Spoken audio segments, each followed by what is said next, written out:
Parties Podcast, WATP. I wanted to play a little bit more of John's set, and I'm not going to play stuff that we've heard before. Okay. At least to my knowledge, this is all... It's not new material, but it's different from what we've heard from his other stuff. And so he's talking about his stutter, which we've always made the point, like, why doesn't he have more jokes about his stutter? It seems like a no-brainer, Stuttering John. But I do stutter. You know, some people don't believe it's real. Like I faked it. But this way, if I was going to choose a disorder, it would not be stuttering. Okay. It would be like Alzheimer's. So I could forget the fact that I'm fucking here. No, but I do stutter. And you will forget the fact that you were there. What a horrible joke that is. It's like, if I was going to pick an affliction, you're like, okay, where are you going with this? Mm-hmm. Alzheimer's. And I don't know that's going to work because a lot of people have had to deal with people with Alzheimer's. And it's very depressing. Yeah, he's in Florida. Right. Yes, all these people are just like, yeah, we left Dad at home. We're hoping he's all right. He's bringing that up. And that place that he's talking about is a place that they're at, too, at the moment. Right. And they chose to pay money to be there. So maybe the third or fourth cheap, boring joke he's made about being in a place that sucks. Like, we got it, John. We got it. Now, this is a made-up story. I mean, last night some girl comes up to me at the bar. She goes, John, stutter for me. That's like going up to a cripple and saying limp for me. It's like asking a leper for a piece of their arm. I think we're hearing Grant and Tom chuckle in the background. That was not well thought out. No. So this is where it gets real hacky. And when I was staying, I swear to Christ, I was staying at that fucking Harrah's in Vegas. They put me up in the goddamn handicap room. Now listen, I stutter. I can fucking walk. I don't need the guardrails and stool in the goddamn shower. And it's weird because all the light sockets are waist high. I'd be in the shower. I'd be worried I'm gonna come out, slip, and electrocute my penis. Hacky. Because the outlets are waist high. Yeah. So he thought he was going to slip and electrocute his penis. His penis was going to fit into an electrical outlet. Look, we've all been there. Because it was waist high. It's happened to every one of us. Pretty good stuff, huh? Mm-hmm. Relatable. This one I think is interesting because a couple of people laugh at the setup. So they think that it's a joke, and I don't think it's meant to be a joke. I was the keynote speaker at the National Stuttering Association convention in Chicago the year after Joe Biden. And let me tell you something. I gave a great hour-long speech. The year after Joe Biden, like, oh, okay, right, Joe Biden, that's good. No, I think he's being honest about that. That's why he got loud there. He's trying to cover up their laughter. Yes. He's like, no, we're not laughing about Joe Biden right now. Let's stop that. You guys want to hear a bomb? Mm-hmm. Carly Simon is, he's talking about other famous stutterers. He brings up Carly Simon. Another stutterer, one of the first people I've ever interviewed, Carly Simon. And I think that song, Warren Beatty, I think, helped her with anticipation. He was like, spit the fucking thing out already. Oof. I mean, it's not a good joke, but that delivery. Holy shit. The silence is deafening. Yeah. Let's hear that punchline again. That's fun. Spit the fucking thing out already. I think I heard a drink order. I think I heard someone take a sip from across the room. They're all drunk, and I think it's like a band that's playing loudly. They're just drunk and feeling it. And a lot of what he does is slow and has the rhythm of comedy. So he really, shows you where to laugh, and he leads it up. So they're just kind of drunk and going with it and half listening, and they hear like, the small penis. Yeah. And then you hear that last joke. People started to laugh, but then he just got monstrous, and they go, oh shit. Every once in a while, he has some delivery that's like really dark or fractured, or it just falls off a cliff, and he rocks them out of their stupor. They have to stop having fun to look. The fuck is happening? Like, what are we doing here? Who is this guy on stage? What am I watching right now? And what they're seeing and witnessing is horrible. He thinks his delivery is not a part of comedy.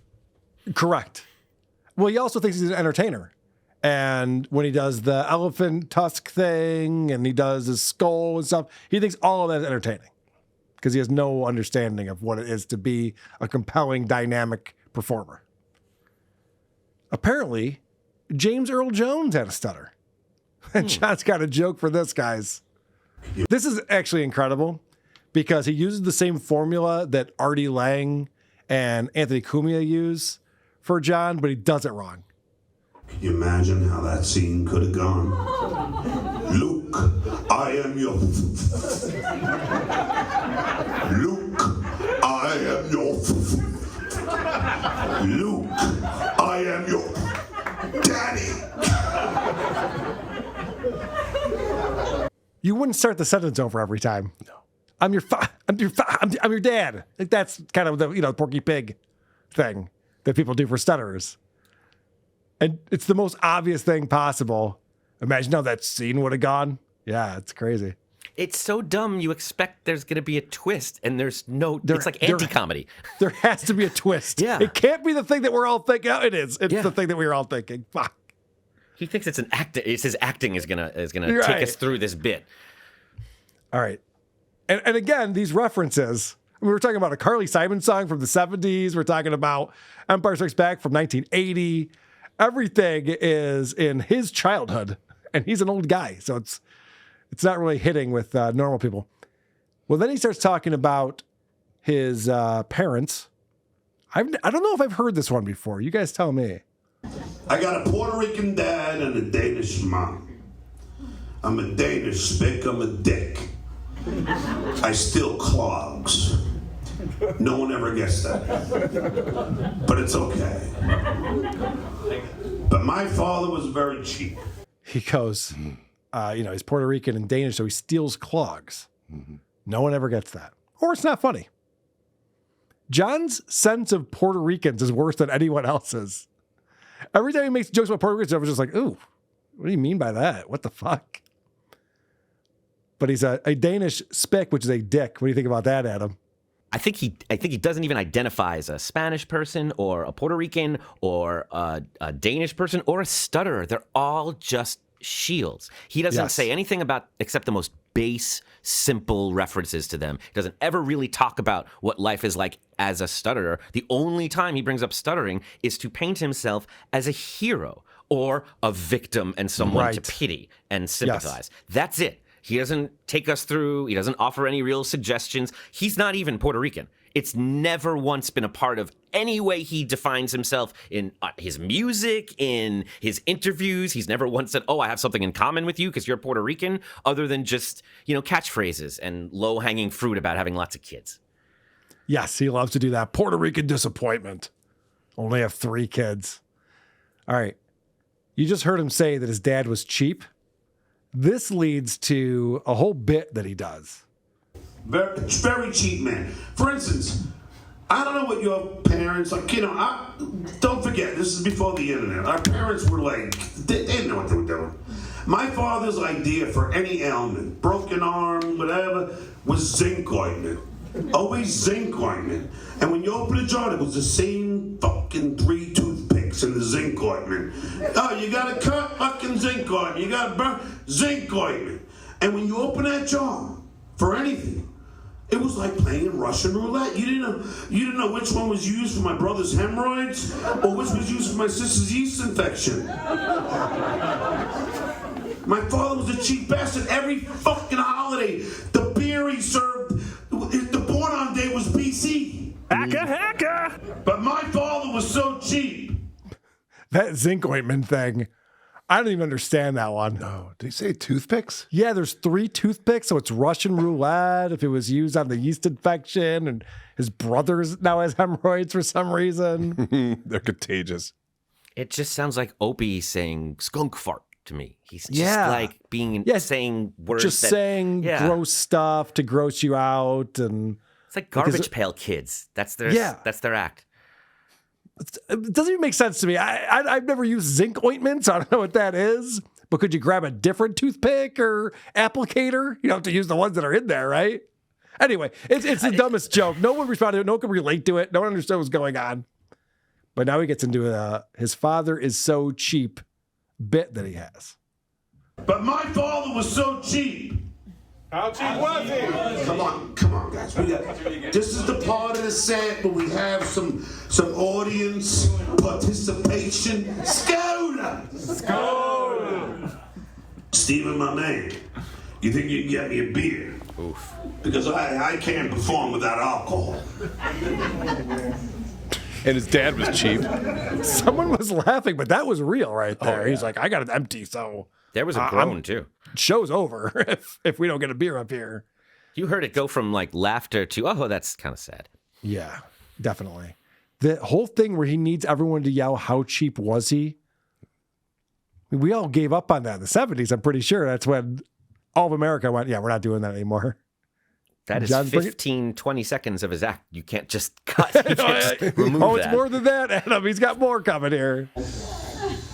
You know, I work with comics now that drink lattes. What the fuck happened? This is supposed to be a party here. What the hell? Lattes. The fuck out of here. Anyway, my father That was a great joke. was so cheap. How cheap was he? Can we get it on fucking Zinc here? Jesus, this is... What the fuck? Are you all from Jersey? Call back. My father was so cheap. How cheap was he? He was so cheap. His idea of a trust fund was, John, you'll get nothing, trust me. All of that build up for the trust fund joke. Fuck me. I mean, we're over a minute in to just the setup for this, 1:09, just to hear that. My father was so cheap. How cheap was he? He needs this every time. He needs to do this call and answer thing each time he does this. He doesn't know how to tell the joke without doing it. Obviously. I mean, he started correcting them before they even responded. Like, he hadn't even Right. listened to them before. He was like, oh, come on, give me more. It's like a Yeah. bar mitzvah DJ. He was so cheap when he and my mom would go grocery shopping and she would ask him to pick up her favorite diet soda in the pink can. He would refuse because he didn't want to pick up the tab. Oh, fuck off, Jersey boy. So that joke was so bad. Everyone saw it coming from a mile away. The delivery was piss poor, Tom Myers style, too many words. Like, just get to pick up the tab. Diet soda, pick up the tab. That's it. You don't have to talk about the color can. We're all going to get it. We're already ahead of you before you even get there. So don't worry about that. The setup being this preface that a person has to say something they would never, ever say. And it just immediately makes you not trust this setup and not like the joke. It's no one My says, get me father. that thing in the pink can. My father was so cheap. All right, one more part of this cheap bit, and then we'll move on with our lives. I'll redeem myself, don't worry. I just figured you guys would know tab, right?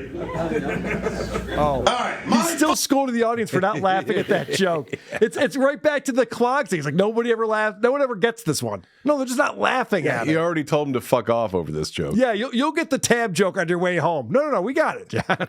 That's not the exactly what he problem. would say, though. You just nailed his mental state. He would never go, this joke doesn't work. He would say, Right. you people never get this. Over their heads. 10 years I've been telling this These poor joke, and you people. never get it. Fucking idiots. I'll redeem myself, don't worry. I just figured you guys would know tab, right? All right, my father was so cheap. How cheap was he? He was so cheap. His favorite board game to play with us when we were kids was a Monopoly because he loved the free park. All right, didn't like that one either. We'll try another one.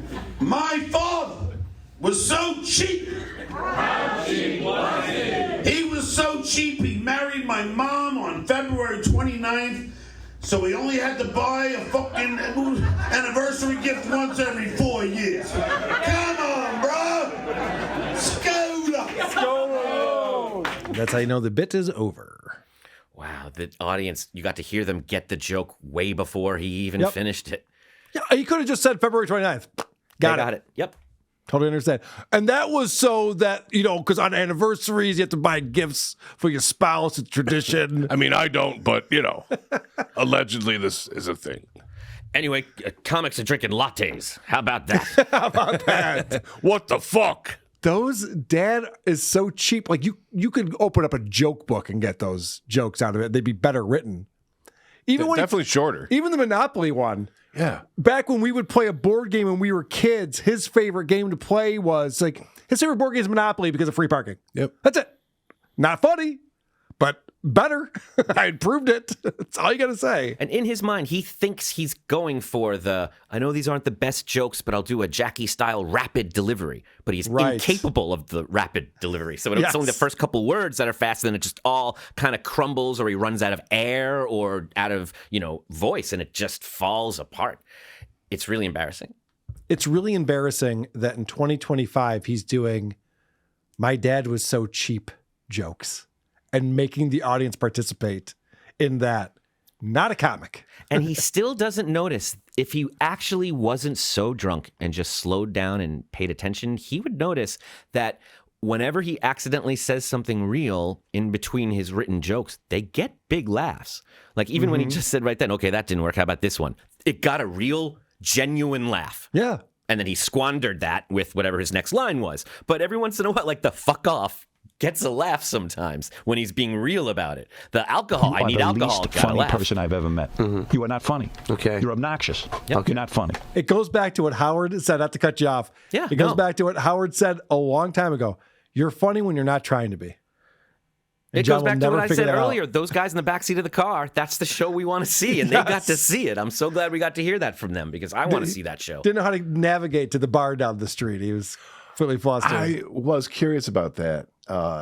So he couldn't do left or right on a Florida, 2-lane highway.